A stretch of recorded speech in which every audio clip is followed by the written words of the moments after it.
রমজানের ব্যস্ত বিকালে যদি ইফতার টেবিলে এমন একটা ঝুরঝুরে শুকনা সেমাই হয়, তাহলে যেন আনন্দটাই হয়ে যায় অন্যরকম। এইটা আসলে এমনই একটা মিষ্টি আইটেম যেটা মেহমান আপ্যায়নে হোক বা বিকালের এমনি নাস্তায় হোক বা ঈদের সময় এটা সবারই খুব পছন্দের একটা আইটেম। ঈদের সময় আমার দুধ জাতীয় সেমাই যদি নাও খেতে ইচ্ছা করতো, কিন্তু আমি এই সেমাইটা খুবই পছন্দ করতাম। এটাকে অঞ্চলভেদে কেউ জর্দা সেমাই বলে থাকে, আবার ঝুরঝুরা সেমাই বলে থাকে, শুকনা সেমাই বলে থাকে।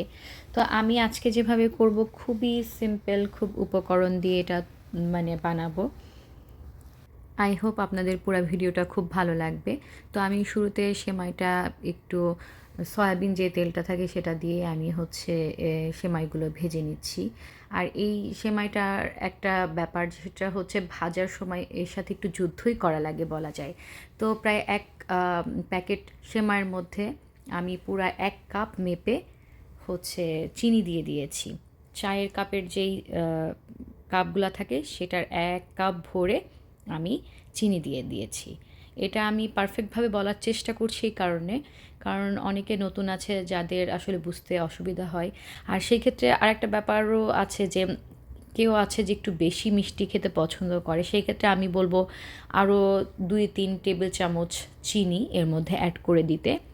আমরা এখনকার নতুন রাঁধুনিরা খাবার মজা করার জন্য কত কিছু এর মধ্যে অ্যাড করি, ঘি বা এক্সট্রা গুঁড়া দুধ, এই জাতীয় যেই সব জিনিসগুলো আছে। কিন্তু আগে আমাদের মা খালা বা অন্যান্য যারা রান্নাবান্না করতেন, তারা কিন্তু এত কিছু দিয়ে রান্না করতেন না।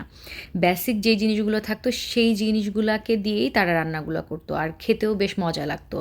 যেমন আমরা এখানে ব্যবহার করছি হচ্ছে রান্নার যে তেল সেটাই।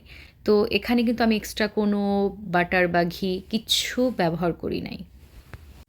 ইফতারের সময় দেখা যায় যে হচ্ছে অনেক রকম ভাজা পোড়া করার থেকে এমন কিছু আইটেম করলে যেটা সহজে পেট ভরে, সেই সাথে কাজগুলাও অনেকটা সহজ হয়ে যায়। তো এমন একটা সেমাই করলে দেখা যায় যে ছোট পরিবারের জন্য অ্যাটলিস্ট ২ দিন খুব ভালোভাবে হয়ে যায়। তো আমি এই অবস্থাতেই কাপ মেপে প্রথমে ১ কাপ মতো পানি দিয়ে দিয়েছি। সেই সাথে ১ চিমটি মতো লবণও আমি এর মধ্যে দিয়ে দিয়েছি। আর এটা আমি ভালোভাবে মিক্সড করে নিব, যাতে হচ্ছে সেমাইটা কিছুটা সফট হয়ে আসে। আগে থেকে অনেক বেশি পানি এর মধ্যে দেওয়ার দরকার নাই। সেমাইয়ের গায়ের প্যাকেটে যেটা হচ্ছে তারিখ লেখা থাকে, যদি এই সেমাইয়ের প্যাকেটটা নতুন হয়ে থাকে তখন দেখা যায় যে খুব অল্প পরিমাণ পানিতে এই সেমাইটা দ্রুত হয়ে যায়। আর যদি পুরাতন প্যাকেট হয়ে থাকে তখন সেক্ষেত্রে একটু পানি বাড়িয়ে দিতে হয়, যেহেতু অনেকদিন পুরাতন থাকে এইজন্য। আর মোটামুটি সেমাইটা হয়ে আসলে তখন এই সময়ে আমি দিয়ে দিয়েছি হচ্ছে এলাচের গুঁড়া। আর দারুচিনিটা আমি হচ্ছে সেমাইটা ভাজার সময়ই দিয়ে দিয়েছিলাম ওর মধ্যে ভেঙে।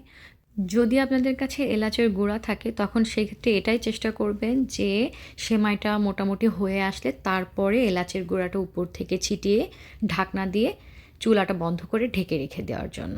তাহলে কি হবে, এই স্মেলটা পুরাটা সেমাইয়ের সাথে ছড়িয়ে পড়বে, প্লাস খেতে খুব ভাল লাগবে। যখন এই ঢাকনাটা আপনারা তুলবেন খাওয়ার আগে, তখন আপনারা বুঝতে পারবেন যে কেন আমি এই সময়ে হচ্ছে এলাচের গুঁড়াটা লাস্টে দিতে বলেছি।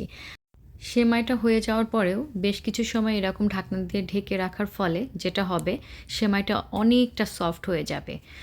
আমি ঢাকনা তুলে সেমাইটা দেখাই যে সেমাইটা কতটা ঝুরঝুরে আর পারফেক্ট হয়েছে। এই যে একটার সাথে আর একটা একদমই লেগে যাচ্ছে না। তো কার কার পছন্দ শুকনা সেমাই?